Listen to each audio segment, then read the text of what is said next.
안녕하세요. 아르테 안 소장입니다. 이번 영상은 쌍용 더 플래티넘 오목천역입니다. 바로 갈게요.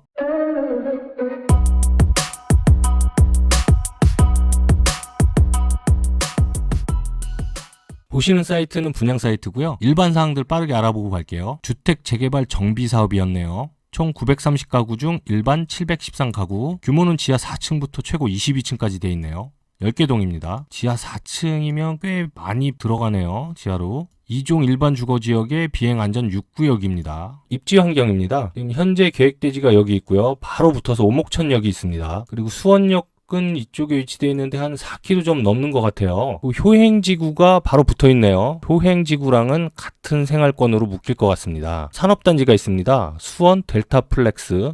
좀 더 크게 볼게요. 주변을 보면 영신여고, 영신중학교가 있고요. 오목초등학교가 있습니다. 쪽 북쪽으로는 이제 오현초등학교가 있고 방송통신대학교 경기지역대학 이렇게 돼 있네요. 네, 제가 정보가 너무 좀 미약해서 이렇게 이제 일반 지도에 계획되어 있는 이 단지를 엎어서 제가 좀 확인을 해봤어요. 아까 보셨던 영신여자고등학교, 영신중학교 이렇게 있고요. 오목초등학교가 이렇게 있는 겁니다. 오현초등학교가 이렇게 있어요. 여기 상송마을 주공아파트가 있고, 그 다음에 오목천 푸르지오 1단지, 2단지, 난강 하우스스토리 1단지 아파트, 청구아파트 1차 여기 있고, 영조 아름다운 나날 1단지 아파트, 2단지 아파트 이렇게 주변에 이제 아파트 단지들도 위치해 있어요. 예, 제가 이렇게 본 이유가 항상 이제 재개발 사업 같은 경우에는 기존에 있던 도시에서 재개발을 하는 거기 때문에 교통 체계를 좀 면밀히 보셔야 돼요. 지금 우리가 현재 이제 계획되고 있는 이 대지 1000세대가 안 되긴 하지만 주변에 꽤 많은 아파트 단지들이 이렇게 묶여 있습니다. 그러다 보면 이 아파트 단지들의 가치 생활권이 엮여 있기 때문에 접근하는 방식들을 좀 따져봐야 돼요. 이쪽이 가장 큰 도로입니다. 뭐 간선도로급의 도로고요. 이게 뭐 보조간선급 정도 되겠네요. 그러면 이 두 도로에서 접근을 많이 하겠죠. 많이 이용하게 될 이쪽 길, 바로 여기가 주출입구니까요. 이쪽 오목천역도 여기 있고요. 사실은 이 도로가 그렇게 폭이 여유롭지가 않아요. 그래서 그랬을까요? 일단은 뭐 기존의 도로들, 루트들을 따라가서 보면 부출입구까지 이어지는 루트들은 또 여러 개가 있어요. 여기 다 신호등이 있습니다. 여러 가지 루트가 있지만 각각의 모든 루트들이 도로폭들이 이렇게 여유롭지가 않아요. 이런 부분들은 실제로 이제 입주해서 사실 때 어떠실지 모르겠어요. 조금 불편하다면 불편하실 수 있는데요. 물론 이제 이쪽 밑에 도로 효행지구랑 연결되는 이쪽 도로는 꽤 여유롭습니다. 뭐 이쪽 도로도 여유롭고요. 근데 이제 북쪽에서 접근하는 이 메인 간선도로, 제일 가까운 간선도로급,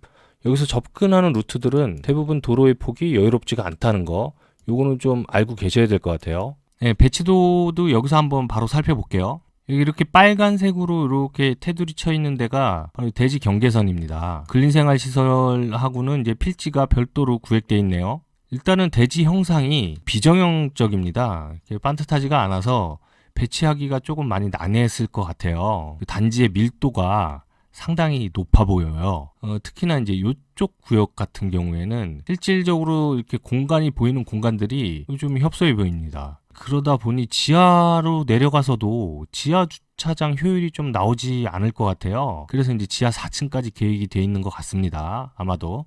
이쪽 부분을 보시면 전체적으로 이제 배치가 조금씩 각도가 이제 조금 틀어져 있어요. 이런 거는 아마도 이쪽에 이제 채광 방향, 공동주택이기 때문에 채광 방향도 보지 않겠습니까? 아니면 서로 간의 인동 간격을 이제 맞추다 보니까 조금씩 틀어진 것 같아요. 네, 그래도 일단은 기본적인 컨셉이 이 지상에 보행로를 이제 쭉 계획을 해서 다양한 공간들을 이렇게 묶었어요. 이제 이쪽에 이제 중앙광장 묶고요, 휴게소 묶고, 커뮤니티 가든 묶고, 뭐 어린이집, 경로당 이렇게 묶었네요. 유아놀이터. 이런 식으로 여러 가지 이제 공간들을 재밌게 구성을 지으려고 계획을 했던 것 같습니다. 네, 다음은 어느 동의 위치가 좋은지 빠르게 살펴볼게요. 101동부터 103동, 110동 이렇게 묶어서 보고요. 나머지 이제 두 번째로 묶어서 볼게요. 이 부분 101동, 2동, 3동이 있는데 그냥 딱 보기에도 103동에 여기, 특히나 이제 요 동의 요 앞부분 여기가 제일 좋아 보이네요. 이유는 이제 이쪽에 학교가 있다 보니 막혀있지가 않고 열려있고요. 남향입니다, 이쪽이. 그 다음에 좋아 보이는 게 102동, 102동의 3호부터 6호 라인 이쪽 부분이 되겠네요. 또 적당히 열려있고 남향이고, 101동하고 110동은 좀 비슷해 보입니다. 101동 같은 경우에는 쪽이 열려있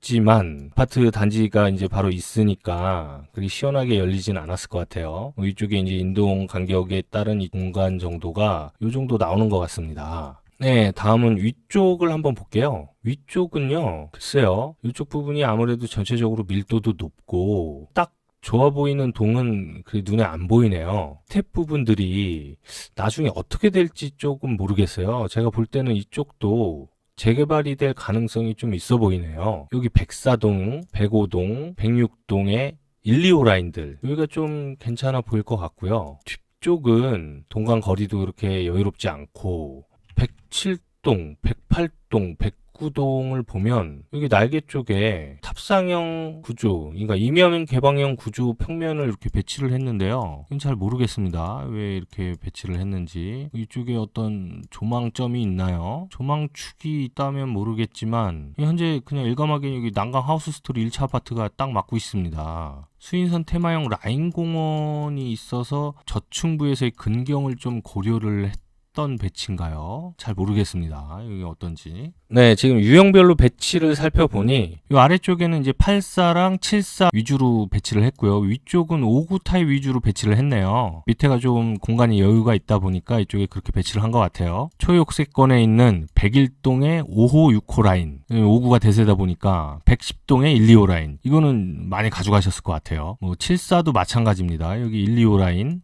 전체적으로 이제 이쪽 블록은 많이들 갖고 가셨을 것 같고요. 이쪽은 그렇게 많이 안 갖고 가셨을 것 같아요. 조합원분들이 어떤 선택을 하는지 간단하게 살펴볼게요. 101동 4호 5호 6호 라인, 예, 여기 많이 갖고 가셨네요. 59 타입 많이 갖고 가셨고 판상형 갖고 가셨고 102동에 4호 라인, 5호 라인, 그 다음 3호 라인. 괜찮습니다. 3호 라인도. 이렇게 열려 있으니까요. 그런데 74 타입을 하나도 안 갖고 가셨네요. 여기 74 타입도 괜찮은데 말이죠. 여기 이렇게 열려 있고. 이건 좀 의문입니다. 103동? 103동의 4호 라인, 5호 라인을 102동의 4호 라인, 5호 라인보다 덜 가지고 가셨어요. 여기 보시면 이제 103동의 4호 라인, 5호 라인이 더 이렇게 많이 열려 있는데 말이죠. 이쪽보다는 이쪽이 103동이 더 나아 보이는데 좀 더 남향이고 잘 모르겠습니다. 왜 그러셨는지. 그 다음에 104동 15층 이상 좀 갖고 가셨고요. 74 타입을 여기서 갖고 가셨네요. 제가 볼 때는 74 타입이 102동이 더 낫지 않나요? 저 103동의 일부만 선택하시고 104동의 74 타입을 더 많이 갖고 가셨어요. 잘 모르겠습니다. 105동의 일부 좀 갖고 가시고 107동, 여기는 이제 39 타입이네요. 3세대 남았어요. 그 다음에 나머지는 거의 안 갖고 가셨고 110동의 일부, 그러네요. 여기 위에 아까 말씀드렸던 110동이나 101동이나 제가 볼 때는 이제 비슷한 컨디션인 것 같아요. 여기 판상형 갖고 가셨네요.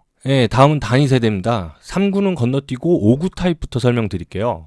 여기도 여지없이 치수가 나와 있지가 않습니다. 제가 이제 누누이 말씀드리지만 우리가 인터넷으로 가구를 하나 사더라도 가로 세로 높이 다 명시되어 있습니다. 세세하게. 근데 우리가 몇 억짜리 물건, 이 아파트를 사는데 가장 그 스펙의 기본인 치수가 명시가 안 돼 있어요. 이런 거는 좀 하루빨리 좀 고쳐줘야 될 걸로 생각하고요. 네, 그래서 제가 이렇게 치수를 넣어봤습니다. 그 치수를 넣는 기준은 이 옆에 자 보이시나요? 자에 이 두 칸이 1m로 잡고 이쪽에 기준은 어떻게 잡냐면 현관의 폭, 이 현관문의 폭입니다. 현관문의 폭을 1m, 욕실의 깊이를 1.5m로 기준을 잡아서 제가 이렇게 안목 치수로 이렇게 다 넣습니다. 안목 치수가 뭐냐면 보통 우리가 면적을 산정할 때는 벽체의 중심선으로 산정을 합니다. 근데 공동주택은 그 벽체의 안쪽 벽 끝으로 해서 면적을 잡습니다. 그래서 이 벽체의 안쪽 끝으로 해서 제가 이렇게 안목으로 눈에 보이는 딱 거기까지의 길이를 이렇게 제가 다 이렇게 구해놨어요.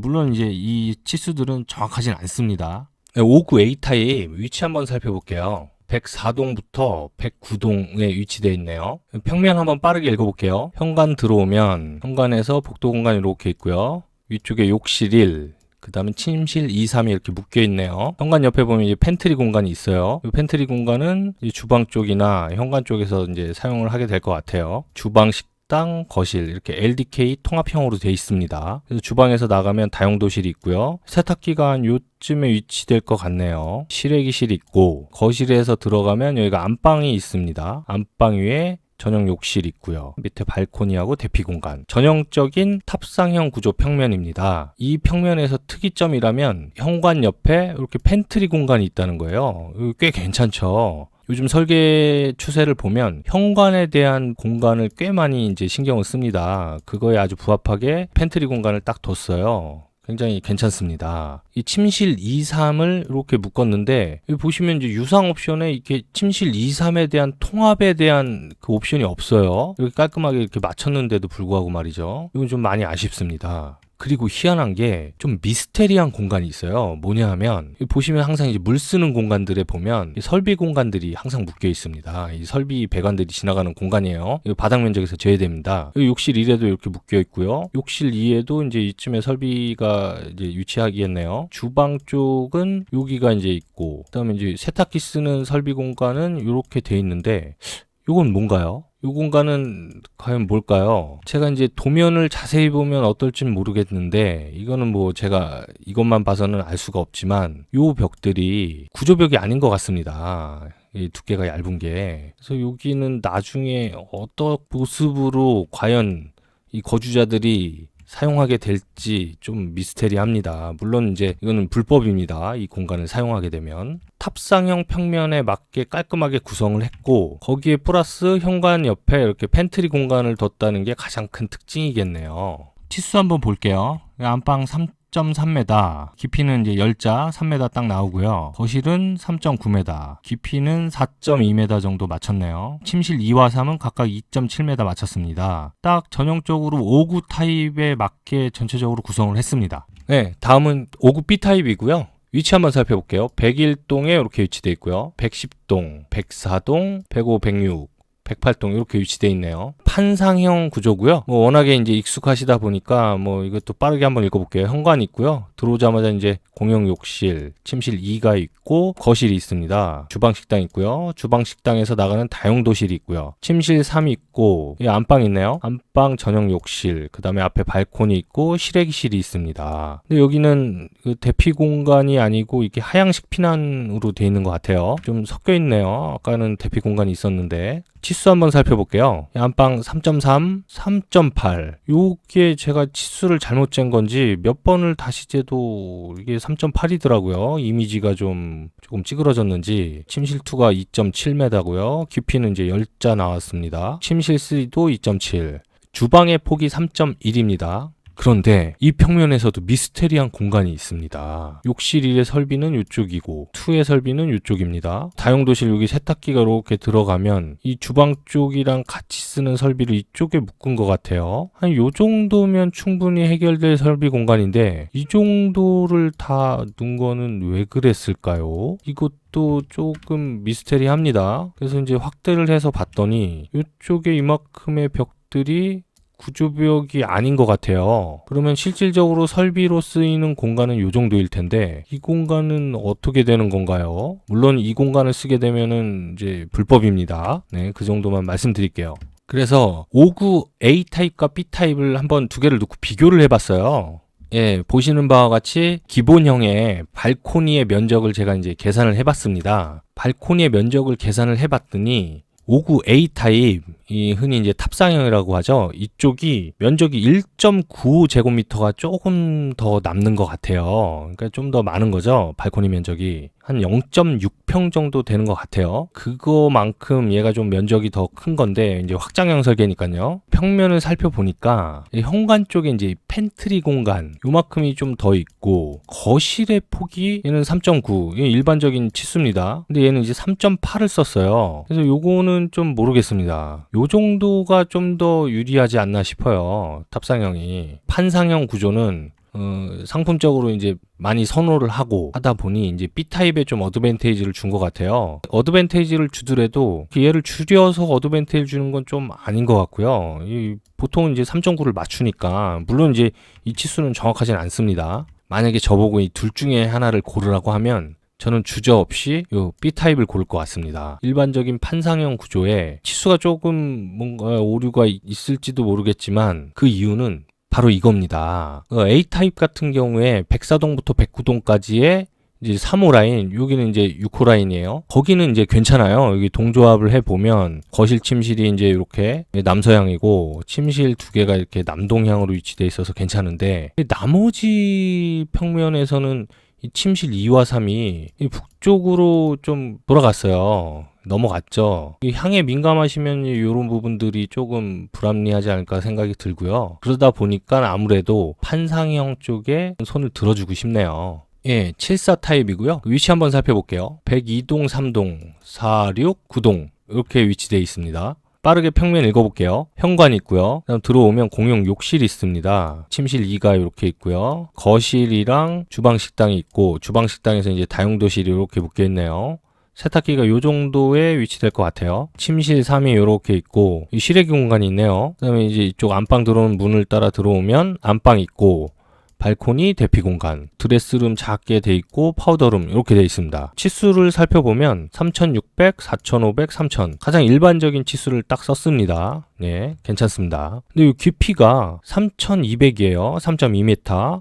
보통 3300 정도 맞추는데 왜 그랬는지 모르겠습니다. 물론 이제 제가 뭐 이미지가 찌그러졌는지 아니면 제가 정확하지 않으니까 이 치수가 이거는 모르겠어요. 주방 쪽이 3.3, 예, 괜찮습니다. 그 다음에 뒤쪽에 침실 3의 폭이 2.7, 침실 2의 깊이가 3.7 이렇게 돼 있네요. 이 평면의 장점이라면 현관에 들어오면 이렇게 조그맣게 창고형 수납 공간이 있다는 겁니다. 이 옆에는 이렇게 신발장하고 수납 공간이 있고요. 요거는 상당히 괜찮습니다. 요즘 추세에 맞게 좀 고민을 많이 하셨던 것 같아요. 가장 또 마음에 드는 건 바로 이 보조 주방입니다. 이 주방 쪽에서 나가면 여기 이제 세탁기가 이렇게 있고요. 보조 주방이 이렇게 있어요. 이런 거는 상당히 괜찮죠. 근데 좀 아쉬운 부분이 있다면 여기 침실 3에 실외기 공간이 있어요. 근데 이 실외기 공간을 5구 B타입처럼 이쪽에 하향식 대피구를 두고 실외기실을 같이 둔 다음에 요 뒤에 실외기실은 이 욕실 툴을 이렇게 밀어서 이쪽이 드레스 파우더를 좀 더 풍부하게 가져갔으면 어땠을까 하는 생각이 좀 드네요. 그 정도 빼고는 전체적으로 그 74 타입 딱 30평이에요. 84가 부담되면 딱 적당하죠. 아주 깔끔하게 잘 풀은 것 같습니다. 네, 다음은 84A 타입이고요. 공급 기준으로 34평형 정도 됩니다. 그 동 위치를 살펴보면 101동부터 3동, 그 다음에 110동 이렇게 있네요. 언뜻 보기에도 101동, 102동, 103동 요 괜찮죠? 102동의 요거, 103동의 요 날개 쪽은 모르겠어요. 여기는 이제 향에 민감하시면 요거는 꼼꼼히 살펴보셔야 될 것 같습니다.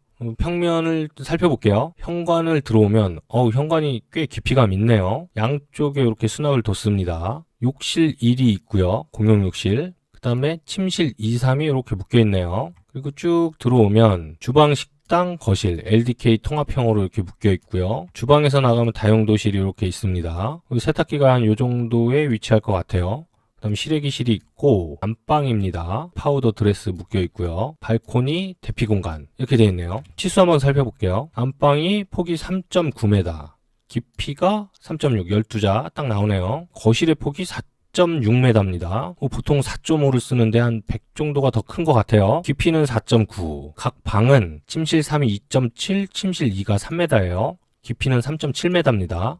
전체적으로 전형적인 이제 탑상형 구조고요. 이 평면에서 장점이라면 현관 옆에 이렇게 팬트리 공간이 있어요. 이쪽도 당연히 이제 현관 쪽에서 묶어서 상당히 신경 써서 설계를 한 것 같아요. 근데 조금 아쉬운 게 여기도 마찬가지입니다. 침실 2, 3을 이렇게 깔끔하게 묶었는데 옵션에 이 침실 2, 3에 대한 통합 옵션이 없어요. 침실 3에 서재형 슬라이딩 문이 이렇게 돼 있는데 얼마나 선택하실지 모르겠어요. 조금 또 아쉬운 것 중에 하나가 84 타입인데도 불구하고 74 타입보다 작은 보조 주방이 있어요. 유상 옵션인데요. 왜 이랬을까요? 이거 좀 살짝 아쉽습니다. 드레스룸이 상당히 크게 이제 계획되어져 있습니다. 이거 괜찮습니다. 이 정도면.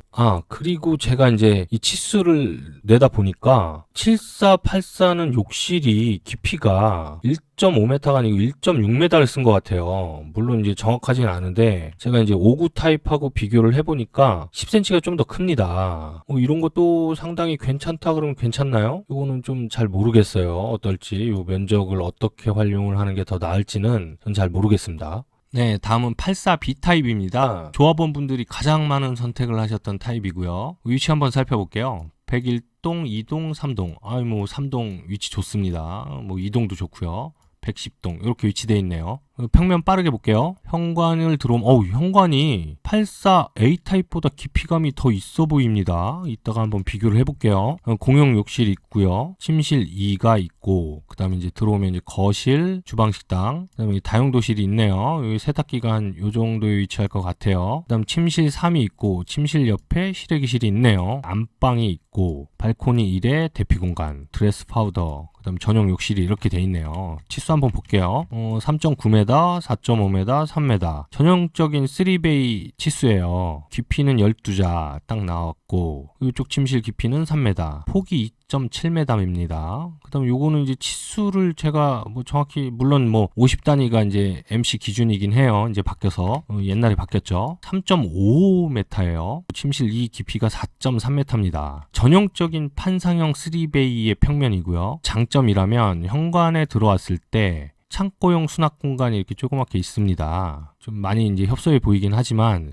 이렇게 깊이감이 있으면 좀 다양한 수납을 그나마 할 수가 있죠. 다용도실에 이렇게 보조 주방이 이렇게 위치할 수 있다는 거 유상 옵션으로 84A 타입하고 B 타입을 두 개를 이제 비교를 해봤어요. 그래서 뭐 확장형 설계다 보니까 발코니 면적을 비교를 해봤더니 84A 타입이 1.2해배 정도 정확하진 않습니다. 제가 뭐 이 치수도 이제 정확한 게 아니니까 1.2해배 정도가 좀 많아 보입니다. 그래서 그 정도를 이제 활용을 해서 확장형으로 설계를 했을 건데 네, 평면을 비교해 볼게요. 두 개를 살펴보면 치수에서 좀 차이가 납니다. 59도 그랬지만 탑상형이 한 10cm 정도, 100 정도가 좀 더 폭이 넓어요. 뭐 안방 사이즈는 똑같이 이제 깊이 12자 놓고 폭이 이제 3.9m 다 맞췄습니다. 작은 방들의 사이즈도 폭을 다 맞췄고요. 이렇게 보면 하나는 3m, 하나는 뭐 2.7m. 탑상형 A타입이 팬트리 공간이 좀 더 많아 보이네요.